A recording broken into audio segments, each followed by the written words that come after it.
We will get started. Welcome everyone to AI 101 for L&D leaders. As we get started, a little bit about what we're going to cover. So we'll do a bit of a welcome. I'll tell you all who I am so that you know who's talking at you.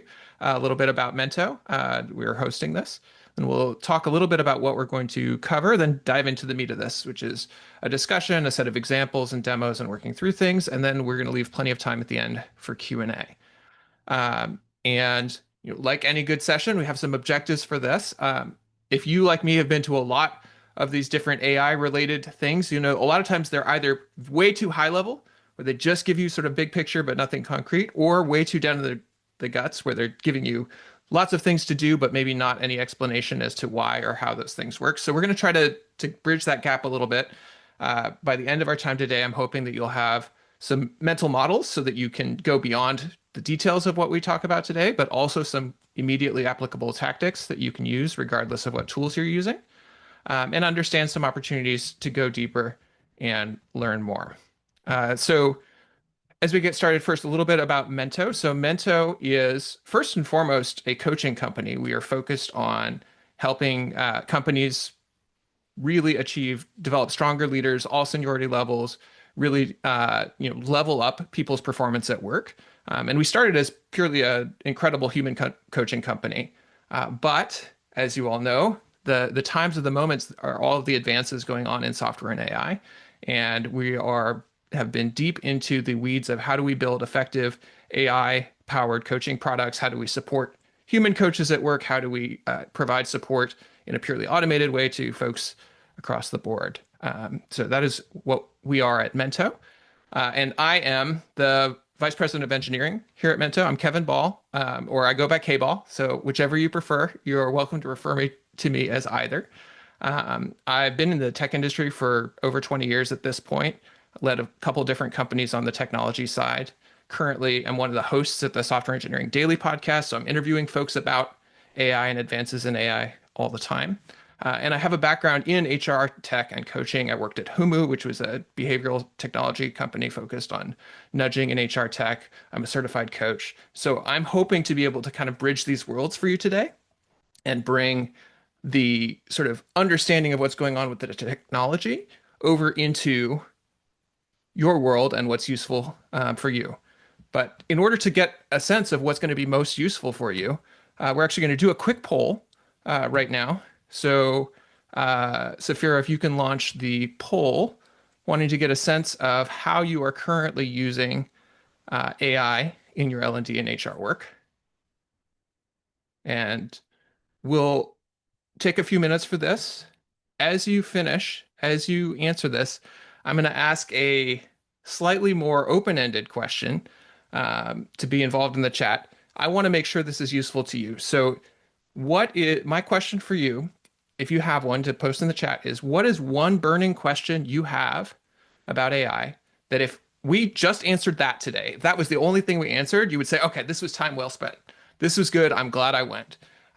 So make sure you put those in the chat right now. I'll try to answer them to the extent that they are easy to answer as we go through the discussion. We'll do that. And if they're not, we'll make sure we hit them in Q&A. So once you've answered the poll, let's put a message in the chat. What's one burning question you have about AI or AI in L&D that if you got that answer today, this would all be worth it?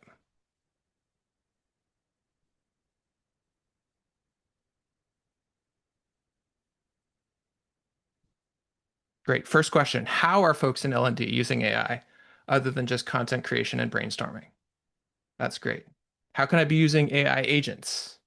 I also love people are thumbs upping the questions, what they are. This is useful.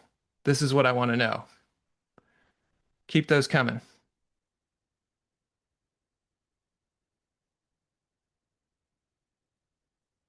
What's the first step to establishing AI in the workplace?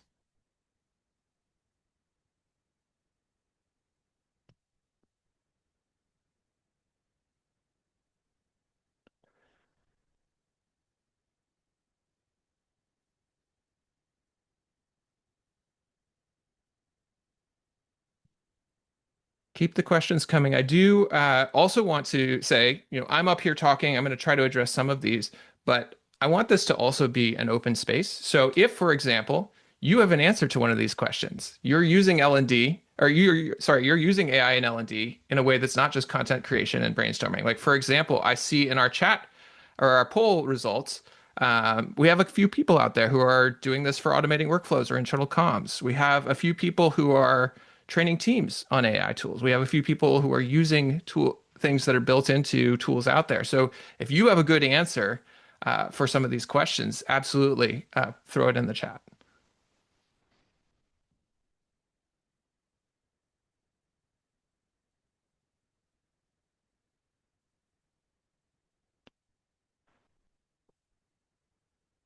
All right. We have about 10 people who have not yet responded to the poll. I'm going to give one more minute for folks to respond.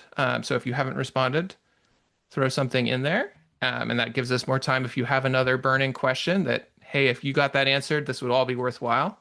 And then we'll move forward.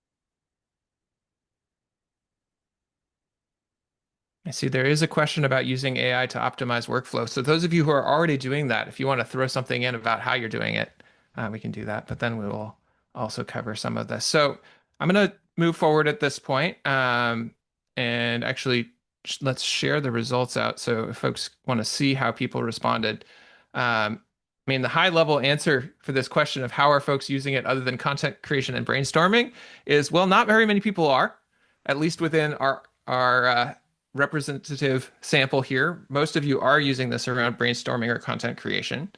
And some of the examples I'm going to give today are actually around that as well.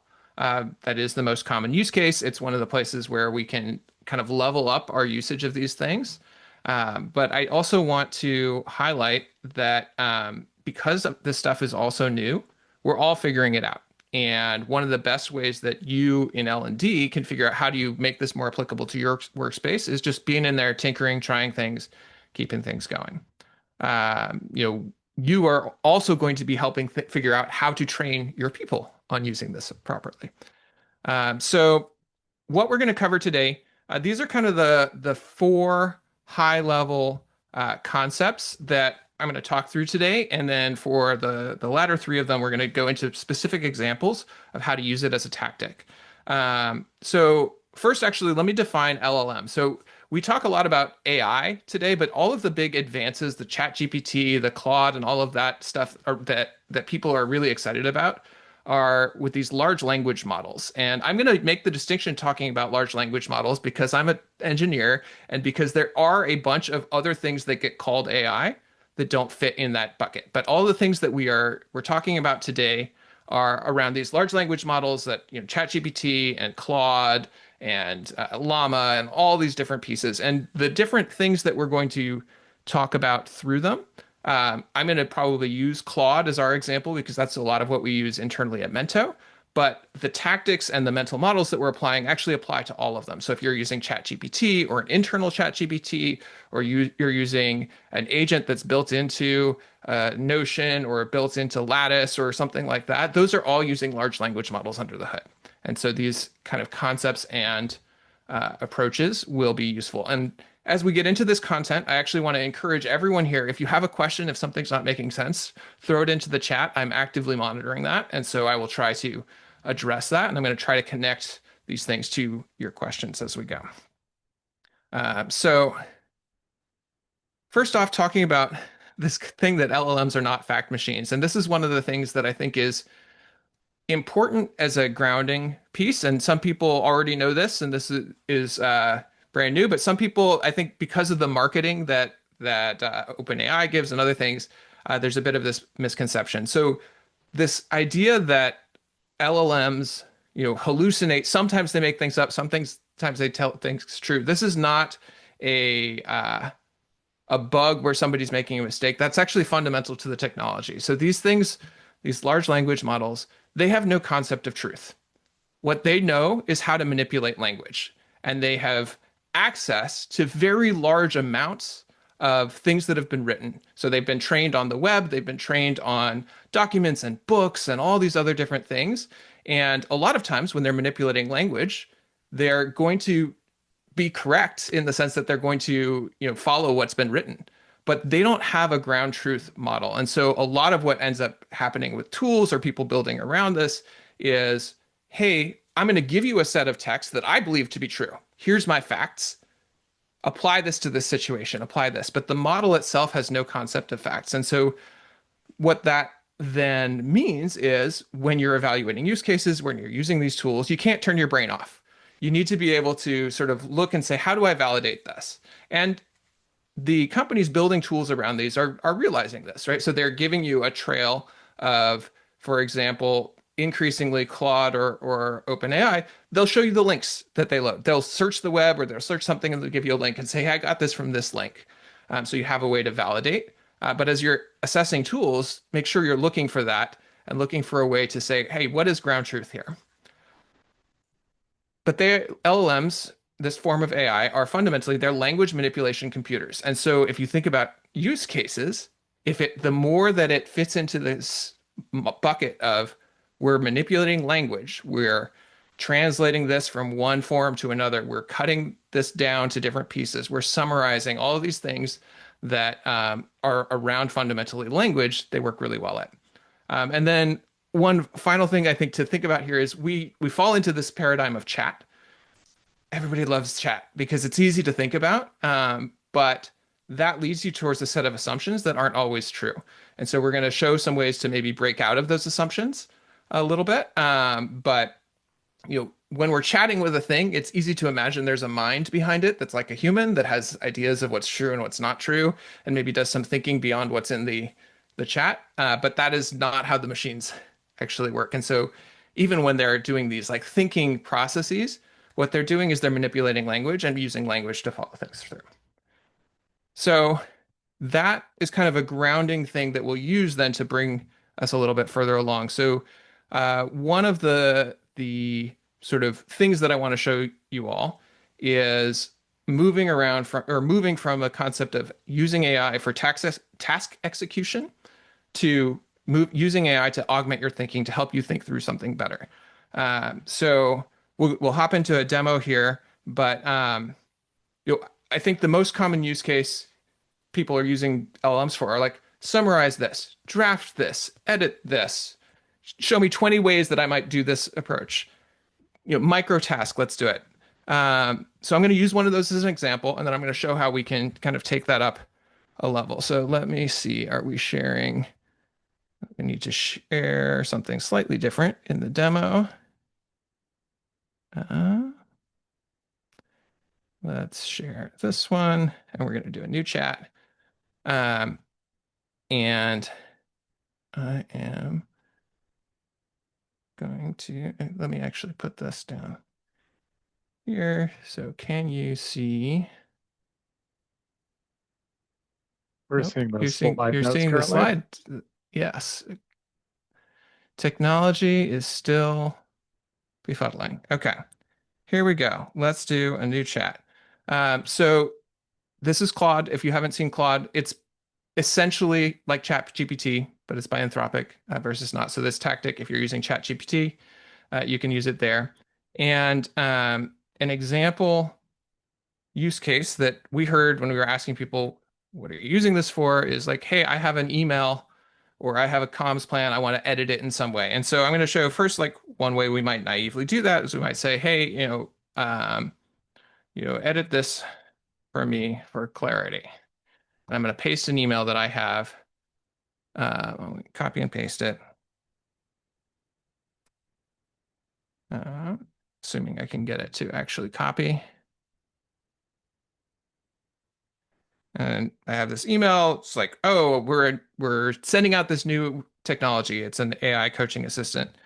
Turns out we do actually build one of these, so that's why I'm using it as an example. But we're going to do this. We've got this things, and I want this to be edited. And we could do this simple approach.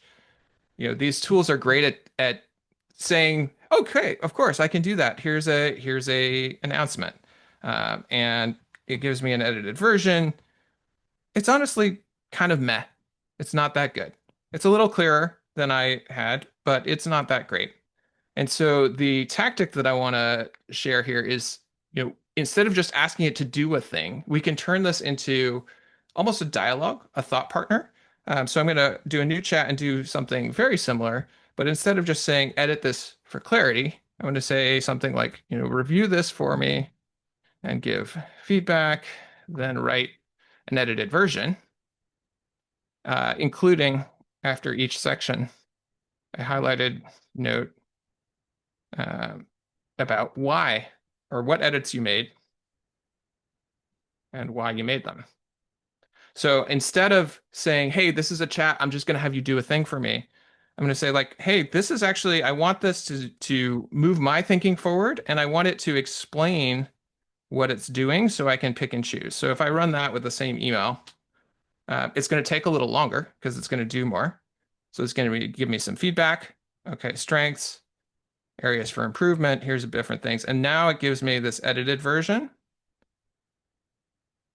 And it has the edit notes. Okay, it wanted the bullet points to flowing prose. I didn't like that part. Added this section. I love that, right? It added a section to address common concerns, made the call to action more specific. That's great. Support and next steps. Okay. This gives me more to work with. So I can say that, like, hey, I love this. It's too long.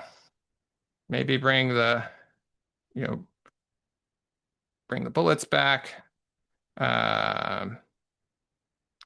And cut anything that's not important. And we turn this into a dialogue that's helping me think about what I'm doing here rather than just doing a thing for me. And the reason this is useful, if we were to go back to this idea, the LLM doesn't know what a good email looks like. It's trained on lots of emails across the web and lots of examples. I would bet if you were to average email examples on the web, the average email is not going to be a good one. And it's even more than that, not going to be a good one for your org or for your case. So instead of just asking it, do this thing, get it to engage in a dialogue, share the thinking process, and then iterate based on that. I'm going to hopefully not mess up the share as I go back to the slides. But does that make sense? Or is that any questions on that? Yes, I see the comment. LLMs, they always agree with you. That's actually a useful tactic that you can do. Actually, here we go. If we were to do that same thing one more time, I could say critique this email, be, super critical, right? They will agree with you unless you tell them not to. And then, don't spare my feelings. And this is actually, another thing is that they're doing what you tell you. They're language manipulation machines. They don't know what the right answer is. The default, because I think um, most people like being agreed with, so the companies shipping these things will have by default like go and agree it. But if I tell it to be super critical, now it's not telling me. It's like, this is terrible. This lacks credibility. This lacks specificity. It's weak. You can tell it to be better. And yeah, I see the example of like, hey, you can customize this. You should be doing that. So coming back here, then some of the different takeaways or the details on this example is like ask for reasoning. And part of that is the way that the LLM decides what to generate is what text it's already generated. It's what's called auto-regressive, which means each thing that it says influences the next thing that it says. So you can guide it by saying, hey, do this first. Reason about this. Do this different thing. Engage in the back and forth with it, and don't turn your brain off. Don't accept what it says as being valid. Sometimes it'll be right. Sometimes it'll be wrong. The value in it is that it gives you another perspective and helps you think about it. I don't know how many people have this experience, but like a lot of times I'll ask it to write a thing for me, and then I'll be like, that is totally bad. I don't like that at all. But now I have a clearer idea of what I am looking for because of it. Next piece that I'm going to talk about here, though if you once again, if there are questions, throw them in the chat. I enjoy the back and forth, and I love the example from Lucas. Um, is around effective prompt structuring. And we're going to use an example here that is from also communication and drafting communications here. But this also becomes very important as you start thinking about workflows, about agents, about doing these different things. So hopping over again to a new chat, I'm going to use an example that I don't know if this comes up for you. I guess in L&D, this is less common than in HR, but in other parts of HR, but like an example of giving feedback to somebody. So common example, have an engineering manager who is maybe a little abrasive, a little short in their messaging. And so, I'm going to use the before example of, help me craft feedback to an engineering manager that their tone is abrasive in this message. No, we don't do things like that. I don't know how many of you have encountered one of these engineers. Being in engineering, I see it a lot that I have to coach folks through this, where a request will come in, maybe a stakeholder or something, and the answer is just no. I'm not going to do that. We're not going to do it. No explanation, no engagement. And so you could do this, and you'll get something that's, not terrible in this, right? So like they're like, oh, here's a constructive way to give that feedback, direct approach. It's even giving you options. Like the outcome here is not bad, but most of us have a little bit of an idea of what is useful for doing this. So I'm going to lay out some things that you can do in your prompt to advance this a little bit. So in this case, I'm going to add some structure. So I'm going to say, first off, I'm going to give this thing a personality. I'm going to say you are an expert coach and manager. That it is helping craft feedback that is kind but direct and growth oriented. This is one of the common prompt structures is give it a personality. Most people have heard that. Next piece that I like to do is prompt it to think in a particular way. And I mentioned before, these tools think by writing. So you can say, before you give a final response, think through the different ways the recipient of feedback might respond and how you might prepare for them. Reason about if you need more information. So this is another thing where these things will listen to you and just do what you said. But sometimes there's more information that would be useful. And so you can guide them, say, hey, do you need any more? If you need more information, and let's say before your final answer. And if so, ask for it. And then we'll use that same prompt we did before, help me craft feedback to an engineering manager that their tone is abrasive.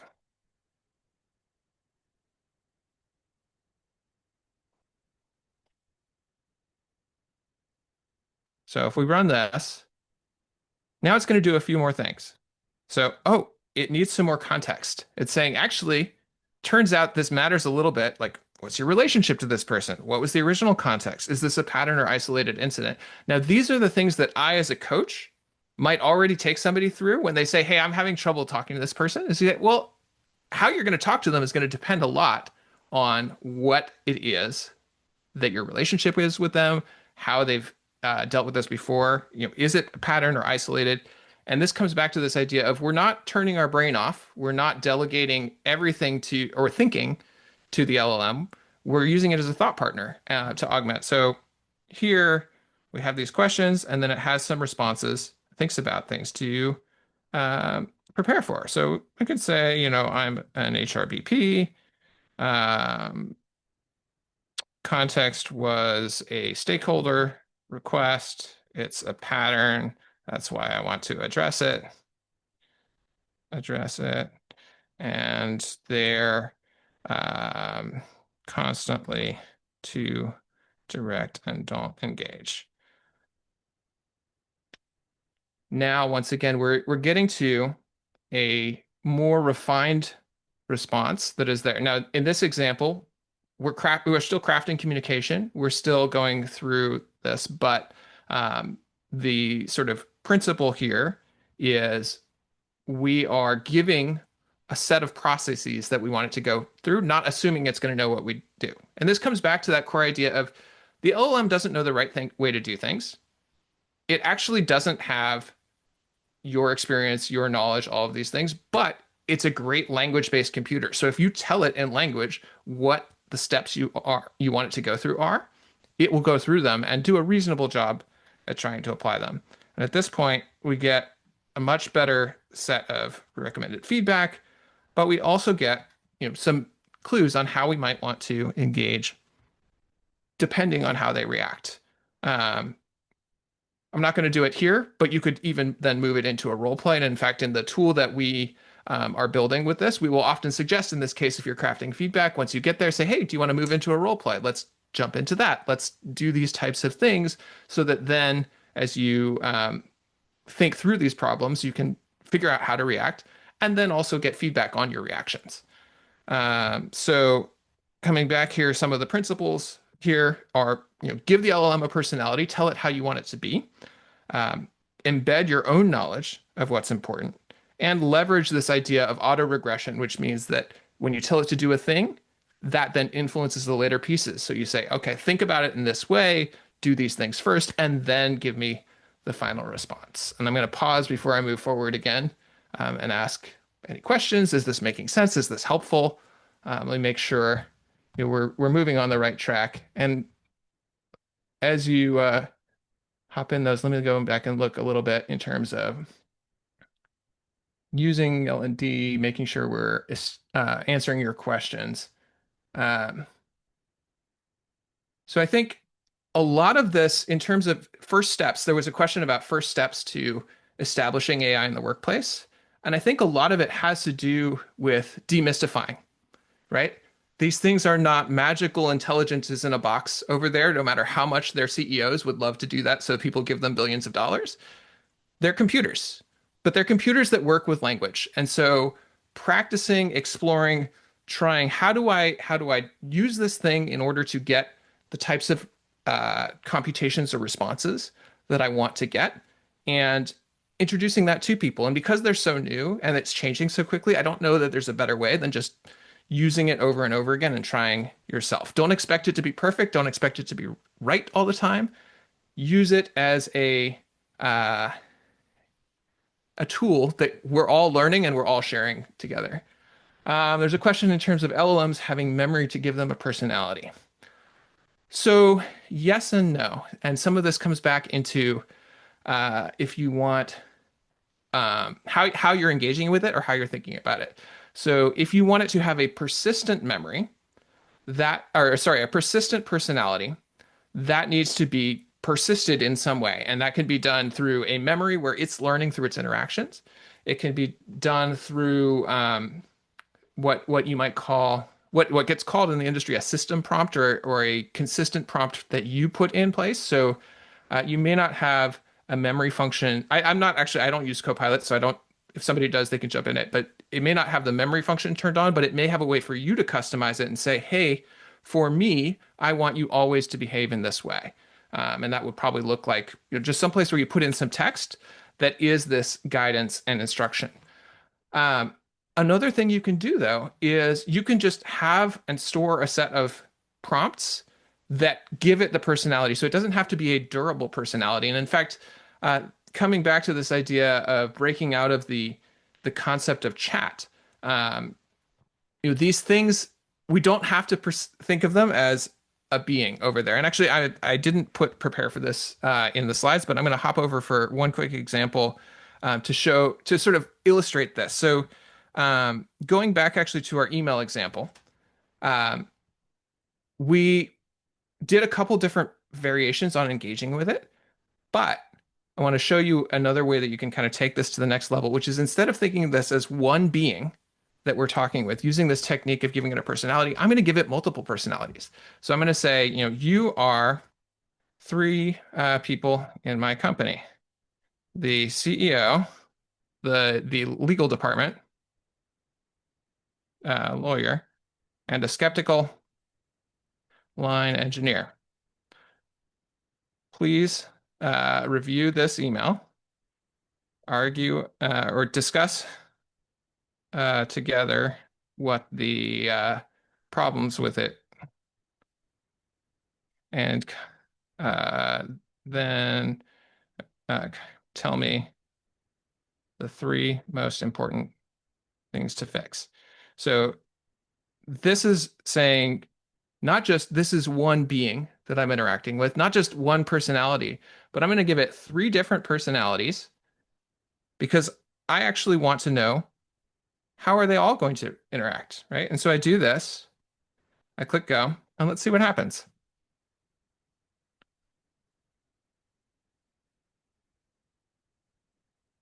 We're getting critiques from each of these different perspectives. And then it comes back and says, okay, because of this, we need to make these changes. And this allows us to kind of view it from a bunch of different perspectives. This is a technique, once again, to augment our thinking of, hey, I'm rolling this out, but there's a bunch of different audiences out there. There may be even audiences I haven't thought about. What are they going to think? How are they going to approach it? So coming back to your question, Brenna, like the personality doesn't need to be durable. In fact, it's more useful if it's not. It's more useful if you can apply it to whatever the sort of questions or domain that you're approaching and say, hey, in this situation, the sort of slant I want you to take is I want you to look at this like a CEO, or I want you to look at this actually like three or four different stakeholders that I have. Critique it. Tell me what's wrong. Tell me how to fix. Tell me what your suggestions or what you care about are likely to be. Don't take it as gospel. They're not fact machines. They don't know everything perfectly, but it can help us augment our thinking and think through the process. So, any other questions before I move on to the final one of our sort of key points here, and then wanting to leave a little time for Q&A?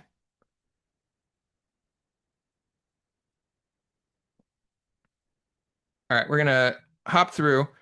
So the last thing that I want to talk about is going meta with this, which is actually related to what we're talking about here, which is instead of treating these as one-off things where it's like, oh, I do it when I have this task and then I forget it and it goes away, or maybe it's stored in a memory somewhere else. Think of it as building up your own library of useful things and useful prompts, and the tools themselves can help you do it. So let's go back to one of these things that we did recently. And let's say it was the management feedback, or let's do one where we actually had a bit of discussion. So we had this launch where that was the critical one. Where is a good one? This one. We went through a few versions. I gave it some feedback. Maybe sometimes you even have a long conversation. You go through three or four different things before you arrive at, or however many, before you arrive at something that's useful. But now you want to be able to apply that in other places, right? And I have seen people kind of keep a chat that does the thing they want, and they'll keep going back to it and add another one and add another one. And that will degrade over time because these things have, how would you describe it? The technical term they say is a context window. What that means is they can only pay attention to so much text at once. And so as a chat gets longer, I think one of my engineers described it as, you start having a really long chat with ChatGPT and eventually it starts getting drunk and it can't remember things or it goes up off the rails. The longer the context, the less well it's able to attend to any particular thing. But let's say we have something we really liked and we want to save it. We can tell the LLM and say like, hey, I like how this turned out. Reason about what you learned of my preferences and write a prompt so I can do this again in the future. Here we're having it reflect on what it learned. And I've actually heard people who will use this even to uncover their own preferences. They'll be like, here's a bunch of things. I like these ones. I don't like these ones. Can you like look through and identify the patterns of the ones that I like? Because I don't know how to describe it. And use that as a way to get insight into that. But in this case, it does this analysis. It says content preferences, et cetera, et cetera. And then it gives me, here's a prompt. that I can reuse. I can save this in a file somewhere. I can just remember where this is. Um, I think increasingly tools are going to provide ways to do this as well. But here's my prompt. I can copy that.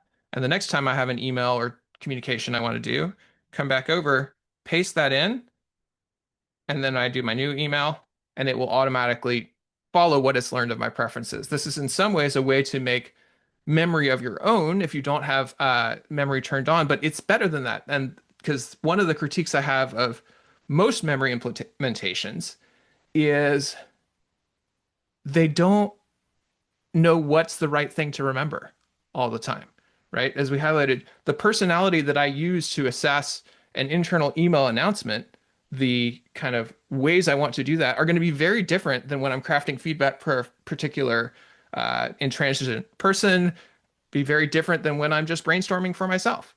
And so I want to be able to pick and choose and say, hey, this one is really useful. Write an efficient prompt to reproduce it, save it, and use it again later. Uh, Being cognizant of time, wanting to leave enough, I'm going to sort of leave it at that. But the kind of takeaways there are you want to be thinking about this as something where you're building a set of reusable prompts. When you have something you like, grab it, save it somewhere, whatever your personal organization system is. I have a note-taking app I use. There's all sorts of different pieces. And the LLM is actually really good at writing prompts. So oftentimes, if you're stuck, if you're saying like, hey, I want this to do a thing, I can't figure out to do it, you can ask it. You can say, hey, I'm trying to do this thing. How would you recommend writing a prompt? Could you write a prompt for me to do that? And once again, then try it, iterate, improve it. And when you get to something you like, save that away. So as a kind of quick recap, before we get into Q&A and dive into a bunch more things, LLMs are not fact machines. They don't know what's true or what's not true. They are language computers that you can use to do things with language in a way that is really useful, but you have to have your brain engaged. And that means moving from just tell them to do a thing and take what they did to, hey, use this to improve my thinking and have a process around it. You can structure your prompts to achieve much more levels of things. We talked about two different pieces that go into that structure. Actually, in the tools that we're building, we have many different layers within the structure that we will put in automatically so that we can sort of say, hey, like in this domain, assess if this is the right approach. If not, switch over here, kind of do that type of thing. And then go meta, use these tools to help you use the tools. Any question? I guess we're about to go into questions. So I don't need to ask any questions. We'll have an open area. But actually, before we go into Q&A, right, we've talked a lot about LLM stuff here. I tried to kind of bridge a little bit between the high level thinking, how to think about it, the low level things you can use. I use Claude as an example, but Claude is, any of these tools, they're using the same underlying technologies or related underlying technologies. You can use those pieces. But this is just one of the things. It's the hot topic right now, but it's one of the things that go into an L&D program. And I would be remiss if I didn't say, like Mento, we are doing stuff all up and down the spectrum. And so we're actually kind of excited to be able to offer a handful of one-on-one leadership development strategy sessions for folks who are trying to figure out how they're evolving their leadership or talent development strategy this year, how they're taking these things into account, doing all these different things. And I'm going to introduce to you actually one of our coaches who is doing this. So let me introduce quickly Adam. Adam Griffin is a Mento leadership coach. He's hosting these sessions. We make them really easy to sign up for. So if you think this is useful on LLMs, great. If you're trying to figure out how do you fit this into the big picture, how do we help our organization and our leaders evolve to take advantage of these things, to deal with the amount of change this is doing? Adam, do you want to take away a little bit here? Absolutely. Appreciate the intro, Kevin. And as Kevin mentioned, I've been a leadership coach for the past 2.5 years, and previously was Global VP of Sales and CS at a company called CoderPad. And prior to that, VP of Sales at a company called Automatic, which is the organization behind WordPress. And in these sessions, there's a few different things that we would chat through. One, obviously, getting under the hood of what you're thinking about, what challenges you're struggling with from an L&D perspective, but also Mento has a very unique purview on the L&D world because we have a broad spectrum of customers from small growth stage startups all the way up through large public entities. And the way these organizations are deploying coaching, whether that's one-on-one coaching, AI coaching, looks different across the board. And so there's kind of three buckets that we would get into in these sessions that I think are useful for any L&D leader, which is how are different companies deploying coaching? As far as what layers of leadership management, ICs, et cetera, function specific coaching, goals underlying coaching, et cetera. But then also, how do L&D leaders drive excitement, engagement, and buy-in around coaching programs? And then finally, how to think about measuring impact of coaching internally. So those are all topics on the table that I'd love to get into with you, and consider it an open discussion. No hard pitch or anything like that. Just there to help and build the network, build the community. So would love to see you if that is of any interest. Awesome. So we're going to launch a poll here for, folks, if you want more info, if you're pretty set, you want to jump into it, can chime in on that. And we will move into Q&A as that is here. So want to throw it very open right now. Make sure, we are able to answer some of the questions that maybe I didn't get to through this. Talked a little bit, and going back to the list of things that folks wanted to make sure that got about this, we talked a little bit about first step to establishing AI, which is really just use it and get people using it and really like talking about how to use it as a tool, not as a magical black box, right? Thinking about what is it, what isn't it. And I think a piece of that is kind of understanding some of the privacy and security implications of it.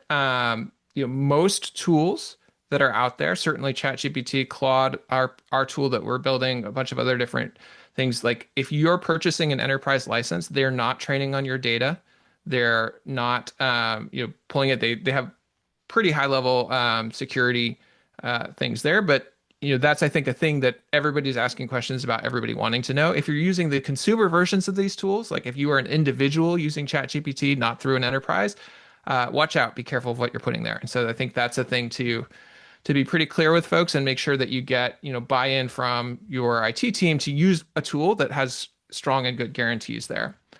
Um, I'm looking at those, things around AI agents is an interesting question. Like, so these are just actually stepping back. What is an AI agent? An AI agent is a tool that goes a little bit beyond the chat paradigm where it's like I do a thing and it just gives me a response there. And instead is I ask it to do something and it goes off and does work.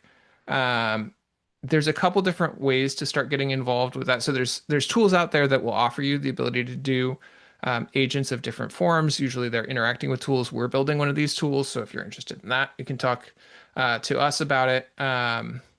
Or if you have access to, if you either are able to write code or you have access to an engineer who's able to do it, they're pretty simple to get started in terms of just writing a little bit of software that interacts with these tools in the background to do things. Um, Let me look also the other questions, but also throw questions that you have in the chat. Or I'm happy if somebody wants to unmute and hop up and ask a question. Just raise your hand, and we will get to it. But let's see. Looking at the other questions we had, how to accurately reference the use of content generated by AI in training programs. So this is a really interesting question, and it comes back to this idea of how do we treat these things and how do we treat truth from them, right? So if you are raw generating content, you're just asking it to do a thing and you're not reviewing it and you're not doing anything, I would say like this is generated by ChatGPT. I would not, or Claude or whatever, I would not recommend doing that. As we've talked about through this today, like they don't know what's true or not true. If it's well established best practice, lots of people have written about it, they'll probably get it mostly right because that'll have been in what was used to train them. But what I would absolutely be doing is have a person in the loop They're providing the ideas of what wants to be covered. They're editing for quality. And then in many ways, it's similar to, if I use, for example, autocorrect on a spelling tool, I use words spelling tool. I don't say this content was generated by words spelling tool, even though my spelling without it might have been atrocious, right? Because I'm still doing the thinking. And I think so long as you can honestly say that you're doing the thinking, you're driving it, you're editing it, you're doing those different things, we are still in an age where maybe it makes sense to say, hey, like I use these tools to help me with thinking through this or editing it, but the person doing it is both they're the thinker behind it and they're also responsible for the quality, right? I think where we run into trouble is if we delegate our thinking to the machines, and then if there's poor quality, it's the machine's problem. We still need to be, not turning our brain off as we go. I think I think we've hit most of the questions here. Uh, Anyone else have unresolved questions, things that we didn't get to, or follow-ups based on what we did show today?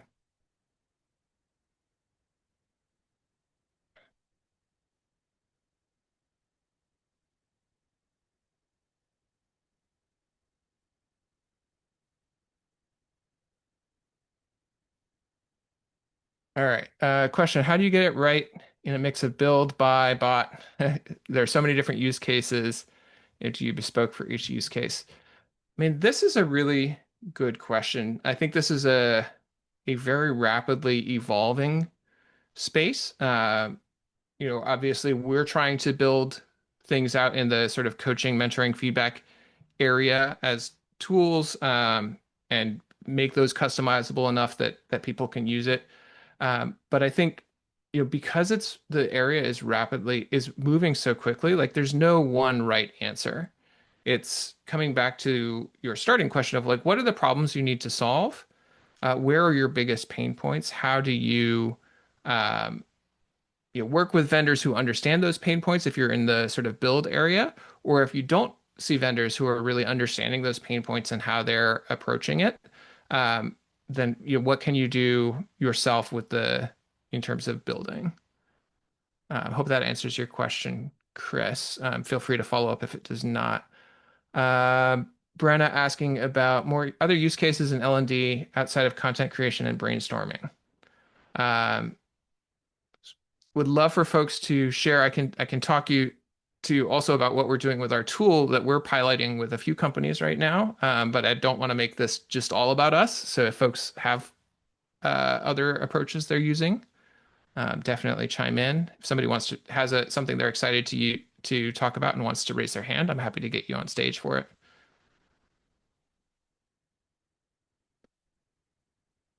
While I wait for that, I can talk a little bit about what we're doing with our tool. So we are building a lot of support right now, largely for managers. And one of the things that we do is kind of embed in a manager's workspace, so in like Slack, and we're working on Google Workspace and things like that, and helping them sort of prepare for meetings, go into those with better information about places to give feedback, how to coach their reports, things like that. So kind of providing sort of like a manager coach or a sort of we could call it like an assistant coach, kind of like it doesn't replace a human, really helping them with the long term, but helping them kind of in the moment engage more in the sort of tactical and how they're helping people grow. And then also helping keep them on track for the things that they're trying to learn and grow on. So it's kind of a support tool that's able to both gather context information, understand their relationships with their team members, stakeholders, things like that, and then help them in the moment in different particular areas. So that's kind of a tool that's being rolled out to managers by, in some cases, L&D. We have like one pilot that's working on helping their managers specifically give better feedback. So it's not just they can use it to give feedback, but it's kind of helping them think through that process and get better themselves. Um, if anyone else has examples they want to share that they're using that they're finding useful, definitely do that. Dorena is asking, hopefully I didn't butcher your name, asking about AI agents. So tried using them to improve communication skills, trouble using them online in a group meeting. Any tips to make it work better in a group meeting? I mean, in some ways, that's kind of hard because it's going to be distracting, right? I mean, one of the challenges of our era already, especially in remote workplaces and these things, is there's so many distractions. And in a meeting, you kind of want to be present and in person. This is a problem we're trying to solve as well. Is like, what's the right thing there? I think my thinking on this right now is actually that it's better to have it be immediate post-meeting coaching and pre-meeting prep. So it's able to kind of help you prepare some of the same things we talked about or showed here, like who's going to be in the meeting, what perspectives do they have, what does each of them need um, to hear from me, and then afterwards, kind of a post-game retro. Hey, you said you wanted to talk about this, but I didn't see that in the transcript. Like what went on there? This felt like it went well. That felt like it didn't. That type of thing. Um, I think there is possibly things that you could do, sort of a co-pilot thing, but I think the balance there is it's very hard to make it not distracting and take people away from what they should be paying attention to, which is the communication happening, the people, what's going on with them. So that's my take. I'm curious if anyone else has experience trying doing that.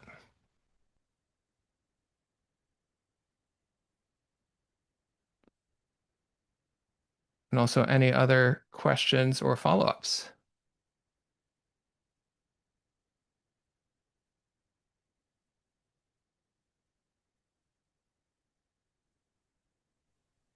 Kevin, I have a follow-up question on one of the points that you made around, or I noticed that you were starting new chats every time you were revising the email, and Hmm.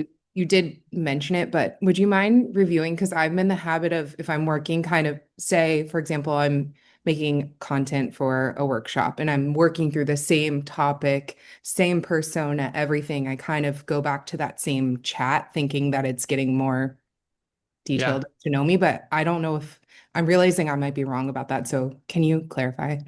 Absolutely. You're not alone in that, by the way. That is a very common pattern. Um, and I think it's mostly fine if it's getting you the results that you want, right? Like I think these the core of this is like, is it getting you good results? Is it getting you good answers?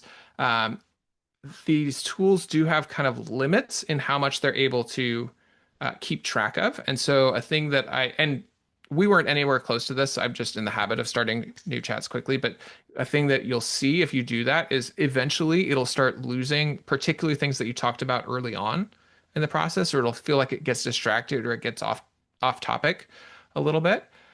That's a good time to start a new chat. And I don't have any hard or fast rules on that. I think oftentimes, if it feels like it's getting confused, and sometimes that's because I prompted something wrong. Like I'll start initially, I'll do a thing, I'll get it going, and then I'm like, this isn't quite getting me what I want. I have found it to be often more productive instead of trying to correct it in flow to say, hey, I'm going to start again. You went off in this way. Let me change my prompt a little bit to try to address that. And the reason behind that is, once again, these aren't minds. They don't actually think. If I tell it, hey, that's wrong, go and do this other thing, or hey, that wasn't what I meant, like it will to some extent try to adjust. Sometimes it'll do it well, but it still has that initial thing that sent it in the wrong direction in its context window, and that's still like influencing how it is behaving. It doesn't have a mental model per se that it's able to adjust. And so, when I'm trying to shift direction or I'm saying like that didn't go the way I want, it's often more productive to go and restart a new one. Another variation on that is if it's going well up to a point and then in a particular place in the chat, it just starts to go off the uh, off track. There is a way to you can actually go and if I go back to one of these chats, uh, you can edit and redo. That was, well, I can even do it here, right? Edit and redo and start again. And it'll kind of start again from that point, dumping the rest of it. And so, if you've got a bunch of stuff that you want to keep, but you're at some point, like something that you said just sent in a wrong direction, you can actually go back and edit its view of what happened, change it, and get it back on track. So hopefully that answered the question. Um, we have just 2 more minutes, so maybe time for one last question if anyone has one.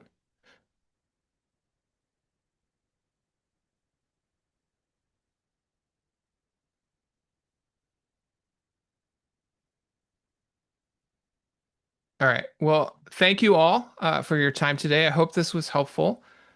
If you do think of other questions or things that you would like to have answered in future conversations like this, definitely send those our way. I know some of you were able to talk with Safira ahead of time and kind of give us some of what you're struggling with, which helps guide this. But obviously, more is better. And if we didn't touch on something that you wish we did, if you tell us about that, then in a future webinar, perhaps we can do it.